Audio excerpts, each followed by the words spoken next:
हमको मिस कीजिए और मिस कॉल मारिए, हम आपको गले लगाएंगे। हमको मिस कीजिए और मिस कॉल मारिए, हम आपको गले लगाएंगे। तो जिन्होंने उनको गालियां दी, जिन्होंने भद्दी भद्दी बातें कही, जिन्होंने विधानसभा में अपमानित किया, उनके साथ वो गए हैं। इतने बड़े नेता थे कि प्रधानमंत्री जवाहरलाल नेहरू जी को भी अगर कोई तुम कह के बात कर सकता था तो वो श्री बाबू कहते थे। नेता वो होता है जो अपने जात का भी नेता हो लेकिन दूसरे समाज के लोग भी उसको नेता माने। के बाद श्री बाबू के बाद कोई इंडस्ट्री लगी, खाली ईंट का भट्ठा का धुआं।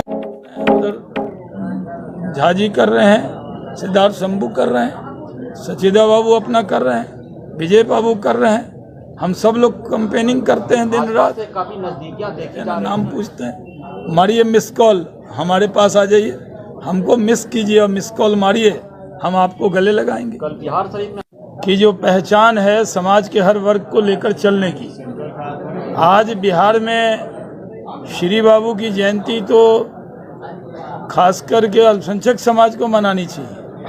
अगर श्री बाबू न होते तो इतनी बड़ी तादाद में अल्पसंख्यक यहाँ नहीं होते। पंजाब में पूरे अल्पसंख्यक पाकिस्तान चले गए, सिर्फ मलेरकोटला में बच गए।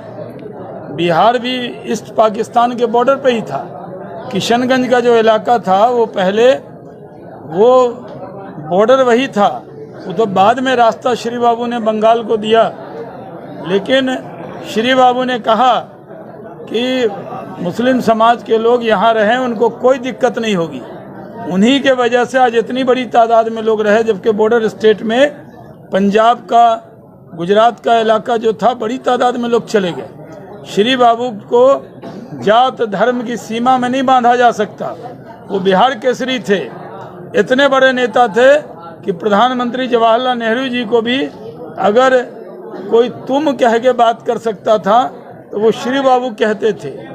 श्री बाबू का कद इतना बड़ा था कि वो भारत सरकार में बड़ी भूमिका निभा सकते थे, लेकिन उन्होंने तय किया बिहार की सेवा का। बिहार के प्रथम प्रधानमंत्री रहे। समाज में आज लोग जाति के नेता बनते हैं और श्री बाबू उस वक्त जाति की गाली सुन के भी श्री बाबू ने औद्योगिक क्रांति की। आपको याद होगा जब मैंने 10 फरवरी को उद्योग मंत्री के तौर पर जिम्मेदारी संभाली, जगह नहीं थे हमारे चेंबर में, आप लोग आए थे। मैंने कहा श्री बाबू के अधूरे सपने को पूरा करूंगा। और श्री बाबू के बाद अगर बिहार में फैक्ट्री लगने लगी तो इथेनॉल के प्लांट लगे कि नहीं। उसी बेगूसराय में पहले तो उन्होंने बोकारो, सिंदरी, टाटा सब किन की देन है, उन्हीं की देन है। उसके बाद श्री बाबू के बाद कोई इंडस्ट्री लगी, खाली ईंट का भट्ठा का धुआं आता था। बड़ी बड़ी कंपनी आई। आज बड़ी हमने कहा था हम श्री बाबू के अधूरे सपने को पूरा करेंगे।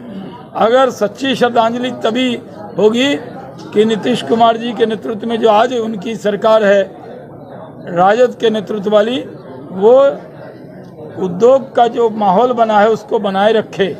इसके लिए काम करना है। और मैं मानता हूँ समाज में जातीय समूह बन रहा है। नेता वो होता है जो अपने जात का भी नेता हो लेकिन दूसरे समाज के लोग भी उसको नेता माने। अपने जात का तो कोई भी नेता होता है, लेकिन जिसको सब नेता माने वैसे श्री बाबू थे। मैं तो उन्हीं को आदर्श मानता हूँ। मैं अभी तो नहीं कह रहा हूँ, पहले दिन ही मैंने कहा। और उसी पथ को आगे बढ़ाने के लिए आज जयंती मनाई जा रही है। हम सब यहाँ पर इकट्ठे हैं। देखिए अब हमारे और उनके रास्ते अलग हो गए। अब हम उस टी पॉइंट पे आ गए जहाँ हम साथ चल रहे थे। हम लोगों के नेतृत्व में नड्डा जी ने, अमित शाह जी ने, सब ने कहा था कि 25 तक वो मुख्यमंत्री हैं। वो खुद छोड़ कर गए। हम लोग तो बड़ी वफादारी से साथ में थे। वो जो चाहते थे वो करते थे, हम लोग साथ देते थे। तो एक शायर ने कहा हम बावफा थे इसलिए नज़रों से गिर गए, शायद उन्हें तलाश किसी बेवफा की थी। तो जिन्होंने उनको गालियां दी, जिन्होंने भद्दी भद्दी बातें कही, जिन्होंने विधानसभा में अपमानित किया, उनके साथ वो गए हैं। हम लोगों ने तो बहुत इज्जत दी थी और कहीं से भी संख्या बल हमारी ज़्यादा भी हो, हमने तो कहा था हम आपको साथ में लेकर चलेंगे, लेकिन वो खुद गए हैं। अब ये रास्ता नहीं मिल सकता।